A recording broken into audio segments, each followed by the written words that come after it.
स्वर्ग के दर्शन। एक दिन दरबार में बीरबल अच्छे कर्मों पर आधारित एक कहानी सुना रहे थे। तो इसका परिणाम ये निकला कि उस साधु को स्वर्ग में जगह मिल गई और उसकी आत्मा को मुक्ति।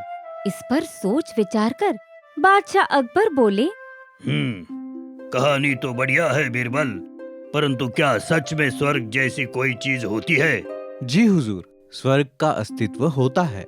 अगर तुम इतने विश्वास के साथ कह रहे हो तो क्यों ना तुम हमें भी वहाँ ले चलो, हम भी तो देखें स्वर्ग कैसा होता है।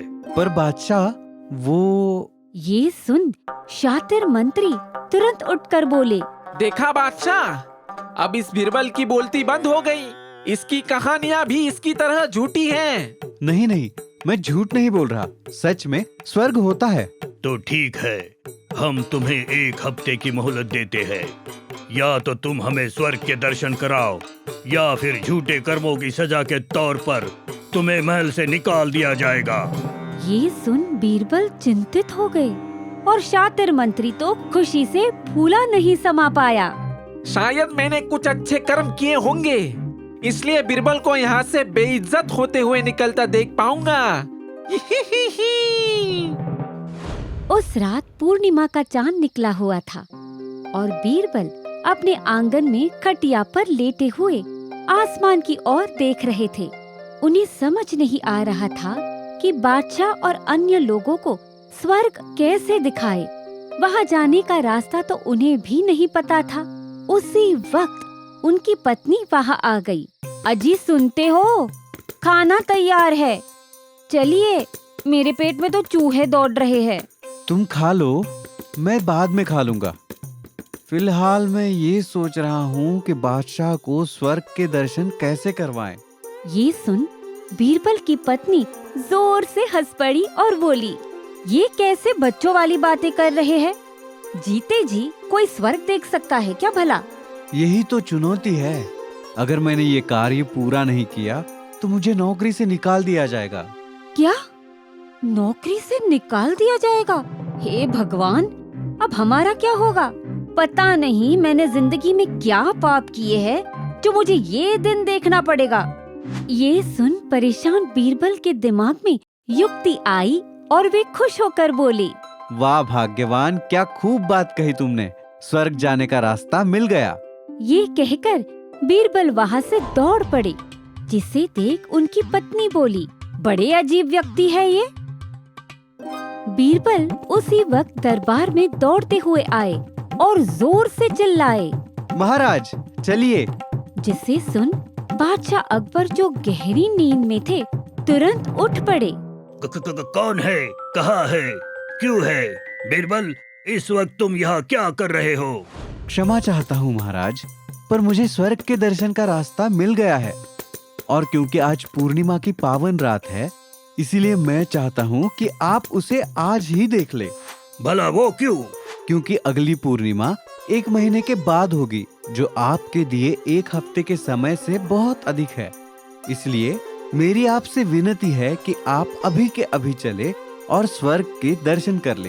बादशाह ने इस पर सोच विचार किया और बोले, ठीक है, हम अभी सिपाहियों से संदेश भिजवाकर बाकी मंत्रिमंडलों को भी बुलवा लेते हैं। फिर क्या, कुछ देर बाद सारे लोग महल की छत पर पूर्णिमा के चमकते चांद की रोशनी के नीचे इकट्ठे हुए, परंतु कुछ ना दिखने के कारण अकबर क्रोधित हो बोले, ये क्या मजाक है बीरबल, मुझे तो कहीं स्वर्ग दिखाई नहीं दे रहा है। तभी सभी मंत्री भी गुस्से में तिलमिला उठे। हाँ, कहाँ है स्वर्ग? कहाँ है स्वर्ग? अरे रुको जरा, सब्र करो, दिखाता हूँ। फिर उन्होंने चांद की ओर इशारा करते हुए कहा, क्या वो चांद दिख रहा है आपको? उसके पास ही देखिए। नहीं नहीं, दाई तरफ नहीं, बाई तरफ देखो। वो देखो, स्वर्ग कितना सुंदर दिख रहा है। वो रहे राजा इंद्र, उनका सिंहासन कितना सुंदर, और वो रहा मशहूर कल्प वृक्ष, और वो रही अप्सराएं, मेनका, उर्वशी, रंभा। आज तो तीनों अप्सराएं एक साथ आई है। सभी लोगों ने ऊपर देखा तो अपना सिर खुजाते हुए रह गए, क्योंकि उन्हें तो वहाँ कुछ नजर ही नहीं आ रहा था। इस पर शातिर मंत्री बोले, बस मजाक बहुत हुआ बीरबल। सुना था पूर्णिमा की रात लोग पगला जाते हैं। आज देख भी लिया। महाराज, हम सबका वक्त जाया करने के जुर्म में इस बीरबल को कड़ी से कड़ी सजा दी जाए। 1 हफ्ते की जगह आप इसे इसी वक्त नौकरी से निकाल दीजिए। हाँ, निकाल दो, निकाल दो। ये सुन बीरबल बोले, क्या कह रहे हो आप सब? मुझे तो स्वर्ग साफ साफ दिख रहा है, ठीक वैसे जैसे भागवत पुराण में लिखा है। क्या लिखा है इसमें? उसमें लिखा है कि स्वर्ग के दर्शन उसे ही हो सकते हैं जिन्होंने अपनी जिंदगी में कभी कोई पाप ना किया हो। अगर आप लोगों को स्वर्ग नहीं दिख रहा तो ये बड़े शर्म की बात है। इसका दोष आपके बुरे कर्म को जाता है, मुझे नहीं। ये सुन तो सभी ने अपना रंग गिरगिट की तरह बदल दिया और वो भी स्वर्ग दिखाने का दावा करने लगे।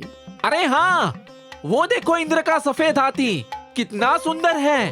और वो कल्प वृक्ष कितना घना है। ओ हाँ, सुंदर, अति सुंदर, अति सुंदर।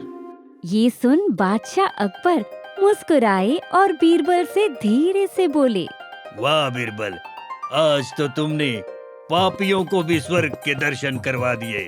ये सुन वे दोनों हंस पड़े और हमने ये सीखा कि अच्छे कर्मों का नतीजा अच्छा ही होता है।